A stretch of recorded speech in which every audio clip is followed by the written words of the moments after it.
So last week I was on campus at Georgetown for my 20-year college reunion, and I was reminded of this funny thing that happened. I think it was my senior year. I'm taking this class on statistics, and all you have to do for this statistics project that I had to do is you had to just measure something. It's really as simple as that, like observe a phenomenon, count how many times it happens, and analyze those numbers. But me, I don't know, I wanted to overcomplicate it.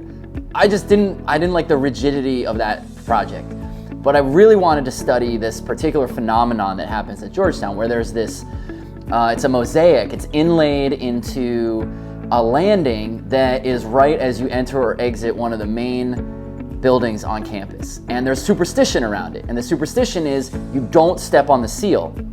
And there's various theories about what the superstition is and what happens if you step on the seal. Some are you won't graduate, some are maybe you'll get unexpectedly pregnant. There's a whole bunch of different theories about what might happen. But for whatever it is, there's this superstition, you don't step on the seal.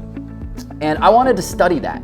And so what I did was I set myself up at the base of the stairway where this seal is, and I watched as people entered and exited this building. And what's interesting about where the seal is it's if you're trying to not step on it, it's really inconvenient, because it's like as you open the door and you step out, that's where you would naturally step. So to not step on the seal, you have to awkwardly go around it. So you can really see people step on it or not step on it, and it's very intentional what people are doing. And so the logical way you measure this for a statistics class is just count.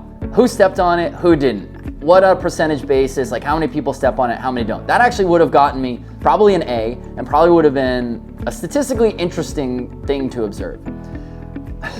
But I wanted to mess with people.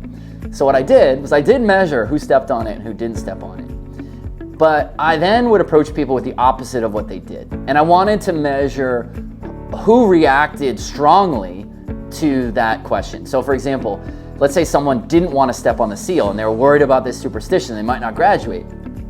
So you'd see them come out of the building, they would go around it, they won't step on it, and I'd walk up to that person and I'd say, hi, I'm a senior here at the college and I'm doing this study, and I noticed that you stepped on the seal. Why did you do that?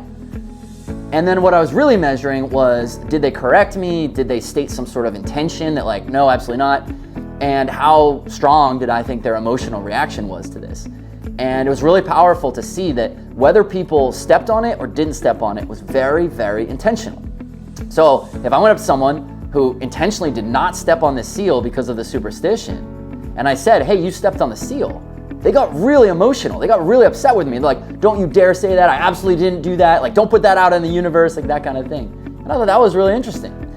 But the opposite group also had a really strong emotional reaction, which was if someone stepped on the seal, which was more rare than people who avoided it. And I went up to them and I said, it looks like you went out of your way to avoid stepping on the seal. Why did you do that?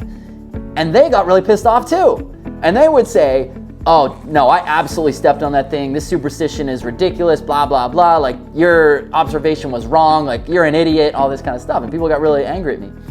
And I thought it was really interesting that both groups were really intentional and really emotionally attached to this.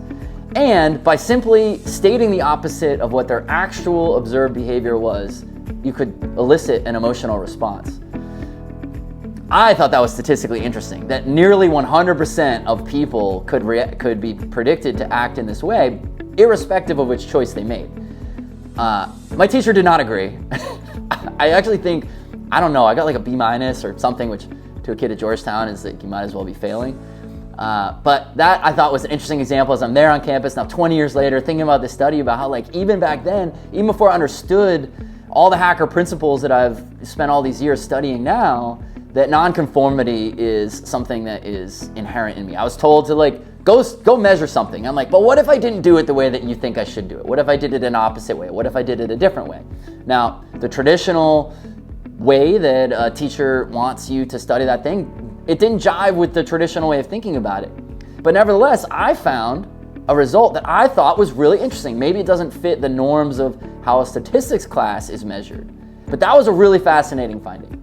And being able to arrive at that finding required me to be non-conforming it. So I thought of that story. I was telling that with a bunch of my classmates there when I was on campus this weekend, and thought I'd share it with you. So what do you think?